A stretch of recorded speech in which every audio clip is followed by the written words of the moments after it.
Welcome to Alam academy students. I am your teacher Mohammad Faiz Alam. Students, आज हम लोग फिज़िक्स का एक बहुत ही इंपॉर्टेंट चैप्टर क्लास 9 का force and laws of motion के बारे में पढ़ेंगे। और मैं इंश्योर करूँगा कि इस वीडियो को देखने के बाद आपको कोई और वीडियो देखने की ज़रूरत ना पड़े। Okay, so let's start with force. सबसे पहले हम लोग फोर्स के बारे में बात करते हैं। What is force? फोर्स क्या होता है? बच्चों, आप लोग जो भी काम करते हो, आप लोगों ने एक चीज़ ऑब्जर्व किया होगा, या तो आप उस काम को करने के लिए उस ऑब्जेक्ट पे या तो पुश करते हो या पुल करते हो। ओके, सो आफ्टर पुशिंग और pulling what we observe that some changes come in that object. Okay, so that is called force. वो क्या कहलाता है? फोर्स कहलाता है। a push or pull a push or pull we can say a push or pull. For example, अगर आप door को open करते हो, okay, so in that case कभी आप पुश करते हो, कभी आप पुल करते हो। ओके, बैग आपका रखा हुआ है, आपको बैग उठाना है, आप पुल करते हो। ठीक है, ट्रॉली को एक जगह से दूसरी जगह ले जाना है, आप क्या करते हो? पुश या पुल करते हो। Okay, so that is called force. वो क्या कहलाता है? फोर्स कहलाता है। नाउ फोर्स को अप्लाई करने के लिए फर्स्ट सबसे पहली चीज़ हम क्या करते हैं? एक डायरेक्शन फिक्स करते हैं। Okay, for example let's say that कि ये एक बॉक्स है, इस बॉक्स को हमें इस डायरेक्शन में अप्लाई मूव कराना है। तो इसके लिए हम क्या करेंगे कि फोर्स जो लगाएंगे इसी डायरेक्शन में लगाएंगे। तो इसका मतलब ये हो गया कि फोर्स में एक डायरेक्शन भी होता है। फोर्स में क्या होता है? एक डायरेक्शन होता है, प्लस मैग्नीट्यूड भी होता है। इट मीन्स कि कितने पावर का फोर्स हम लगा रहे हैं। जैसे फॉर एग्जांपल 50 न्यूटन का फोर्स लगा रहे हैं। सो डायरेक्शन प्लस वेक्टर है, डायरेक्शन प्लस मैग्नीट्यूड है। इट मीन्स ये क्या है? फोर्स क्या है? एक वेक्टर क्वांटिटी है। कैसी क्वांटिटी है? Vector quantity, because we know that the quantity which have direction as well as magnitude, that is called vector quantity. So force हमारा क्या है? एक वेक्टर क्वांटिटी है।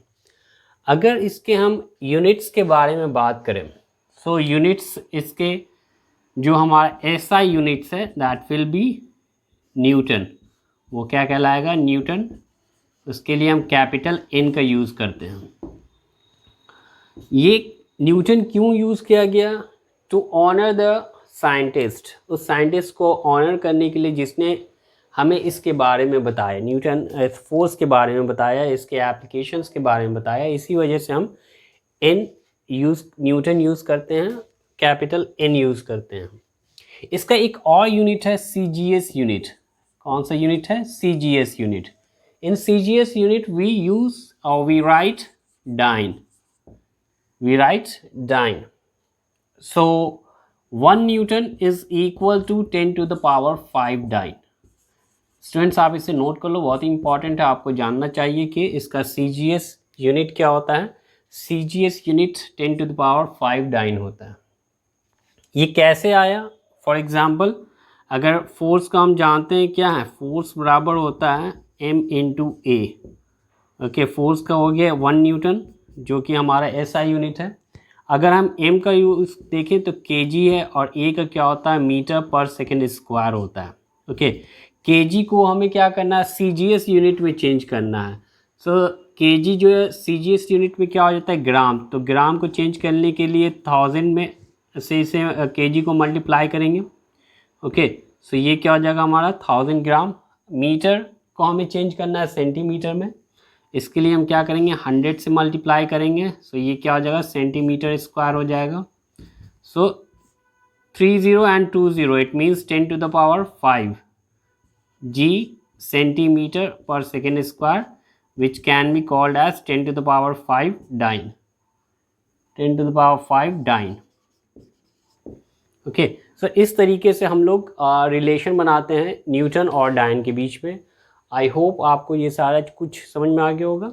Okay, now students, we talk about types of forces. Okay, the force which we apply on the object, it might be of 2 types. जो force हम लोग किसी object पे लगाते हैं वो फोर्स क्या हो सकता है कि 2 टाइप्स का हो सकता है। एक तो balance forces and the second one is unbalance forces. सबसे पहले हम लोग बैलेंस फोर्स के बारे में जानते हैं। बैलेंस फोर्स क्या होता है? फॉर एग्जांपल एक हमारे पास बॉक्स है, ओके, और इस डायरेक्शन से एक फोर्स मैंने अप्लाई किया 50 न्यूटन, और इस डायरेक्शन से एक फोर्स मैंने अप्लाई किया 50 न्यूटन। अब दोनों डायरेक्शन से फोर्स सेम अप्लाई किया जा रहा है, मैग्नीट्यूड सेम है इसका, ओके। सो इस ऑब्जेक्ट में क्या कोई चेंजेस आएगा, यानी कि क्या इसका पोजीशन चेंज होगा? नहीं होगा, क्योंकि आप कहोगे सर दोनों डायरेक्शन से फोर्स क्या है, सेम है। So that's why there will no be any changes in the position of this object. तो यहाँ पर नेट फोर्स क्या हो जाएगा हमारा?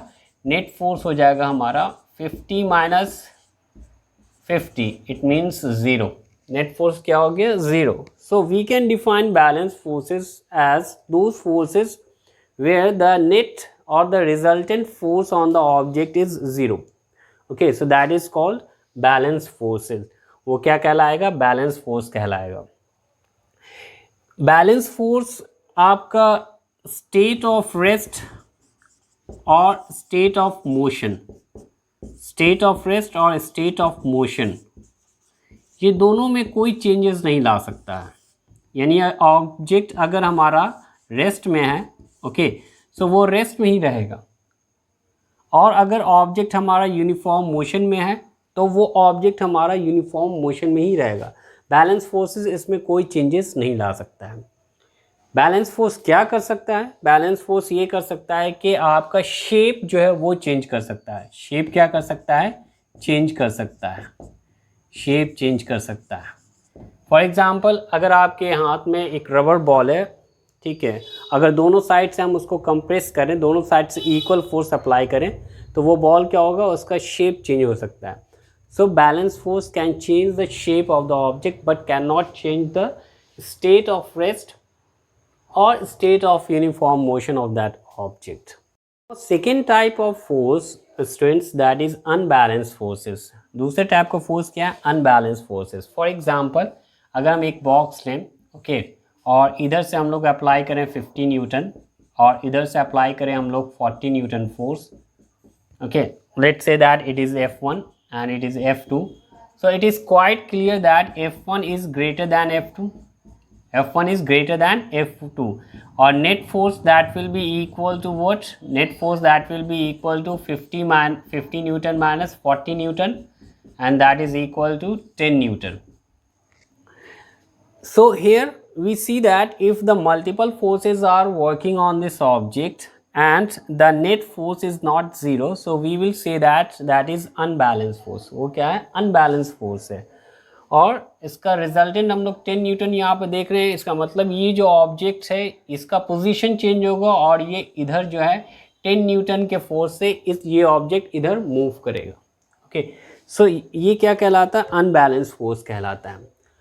अनबैलेंस फोर्स क्या कर सकता है? किसी भी ऑब्जेक्ट के स्टेट ऑफ रेस्ट और स्टेट ऑफ मोशन को चेंज कर सकता है।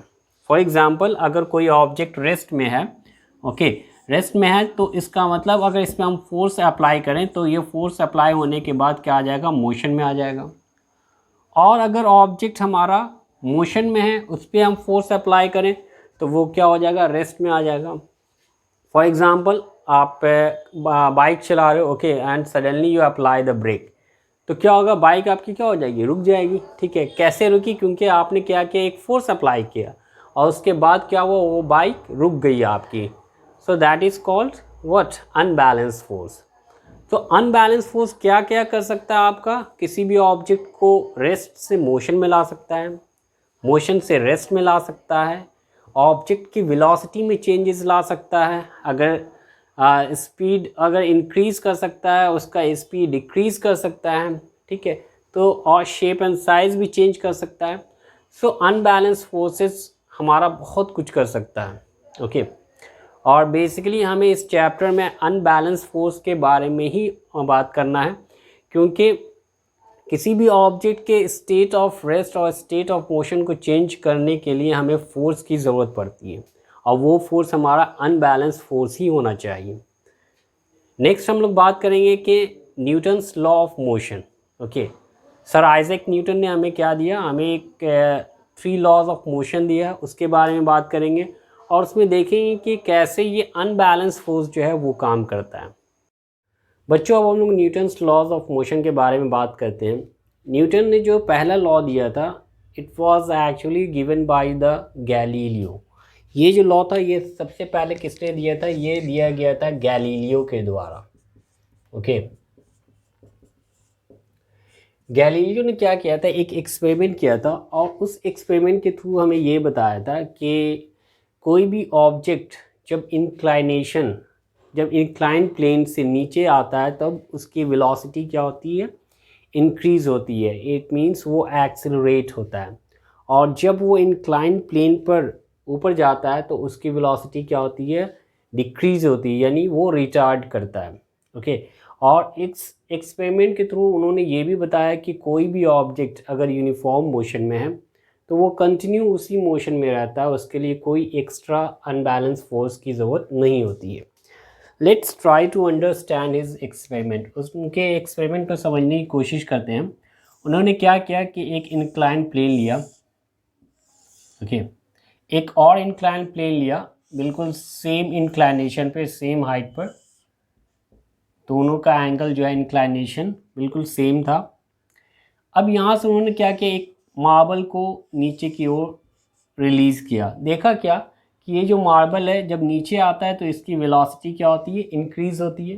ओके, और यहाँ पर आने के बाद ये मार्बल कहाँ जाता है? ये मार्बल फिर यहाँ आता है और ये मार्बल उतने ही हाइट तक जाता है जितने हाइट से इस मार्बल को रिलीज़ किया गया था। ओके, उनका कॉन्सेप्ट ये था कि ये जो सरफेस है बिल्कुल फ्रिक्शनलेस सरफेस है, इस पर कोई भी एक्सटर्नल फोर्स काम कर नहीं रही है। तो इस कंडीशन में क्या होता है कि ऑब्जेक्ट जो होता है वो ऑलमोस्ट उसी हाइट को रीच करता है, उसी हाइट पे पहुंचता है जिस हाइट से उसको रिलीज़ किया गया था। फिर उन्होंने क्या किया, उन्होंने क्या ये कि अब इंक्लाइनेशन प्लेन जो सेकेंड इंक्लाइनेशन प्लेन था उसके इंक्लाइनेशन एंगल को उन्होंने क्या किया, थोड़ा घटा दिया। ओके, उनके इंक्लाइनेशन प्लेन को थोड़ा सा घटा दिया, यानी कि अब ये इंक्लाइनेशन जो हो गया ये अब थोड़ा इससे कम हो गया। अब बॉल को यहाँ से फिर से रिलीज़ किया गया। देखा क्या कि अब बॉल उसी हाइट को वापस जाना चाहता है, लेकिन इस केस में क्या होता है कि ये डिस्टेंस ज़्यादा ट्रैवल करता है। ओके, ये डिस्टेंस ज़्यादा ट्रैवल करता है। फिर उन्होंने फाइनली क्या किया कि एक और वैसे ही इंक्लाइनेशन सेम पहले वाले को सेम रखा और दूसरे वाले एंगल को, इस वाले इंक्लाइनेशन को बिल्कुल फ्लैट कर दिया, ज़ीरो कर दिया। अब ये क्या हो गया, बिल्कुल एक हॉरिजॉन्टल सरफेस हो गया। अब जब यहाँ से बॉल रिलीज़ किया गया तो अब ये जो है ऑब्जेक्ट इसी स्ट्रेट लाइन पर इनफिनाइट मूव करते रहा। और क्योंकि उसको वो हाइट चाहिए थी, लेकिन ये हाइट तो अब ये थी नहीं यहाँ पर, तो इसीलिए इस हाइट को प्राप्त करने के लिए ये जो बॉल था वो इनफिनाइटली मूव करते रहा। तो इस एक्सपेरिमेंट से दो तीन चीज़ें जो कि क्लियर हुई। पहले ये कि जब कोई भी बॉल जब इंक्लाइन प्लेन पर नीचे की ओर आता है तो वो एक्सिलरेट होता है। वो क्या होता है? एक्सिलरेट होता है।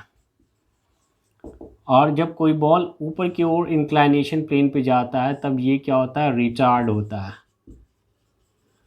ओके, और जब अगर इस पे तो एक तो जब ऊपर से नीचे आता है तो एक्सेलरेट होता है और जब नीचे से ऊपर जाता है तो रिटार्ड होता है।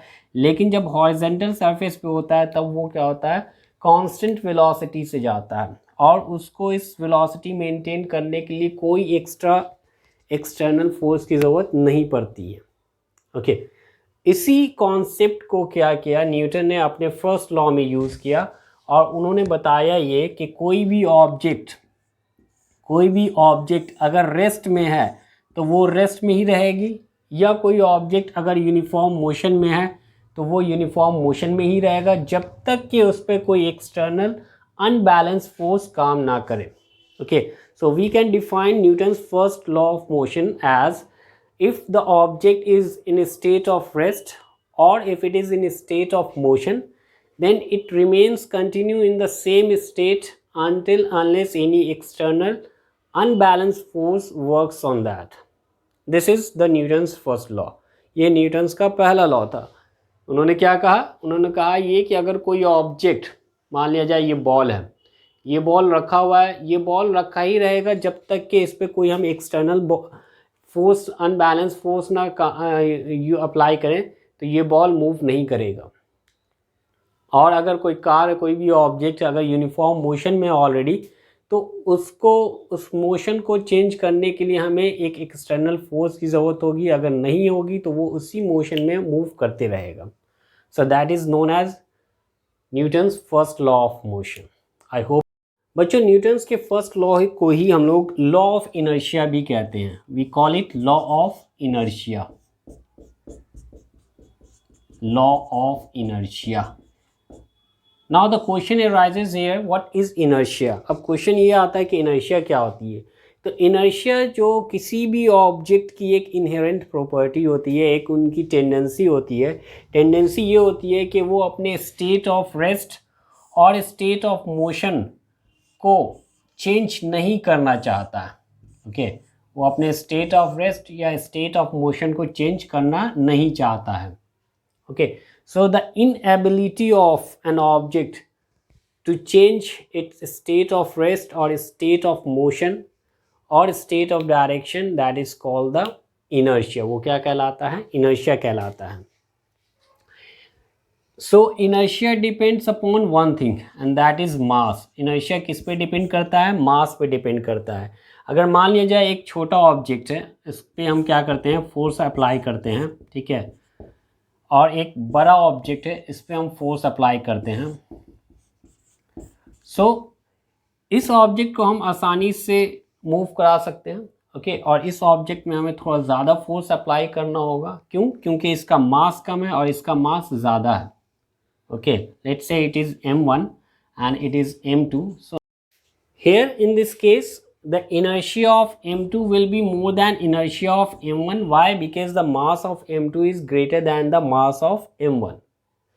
m2 का मास जो है m1 के मास से ज़्यादा है, तो इनर्शिया जो यहाँ पर है वो आपका ज़्यादा होगा m2 का, क्योंकि इसका मास ज़्यादा है। उसमें हमें ज़्यादा फोर्स अप्लाई करना पड़ेगा उसके स्टेट ऑफ रेस्ट या स्टेट ऑफ मोशन को चेंज करने के लिए।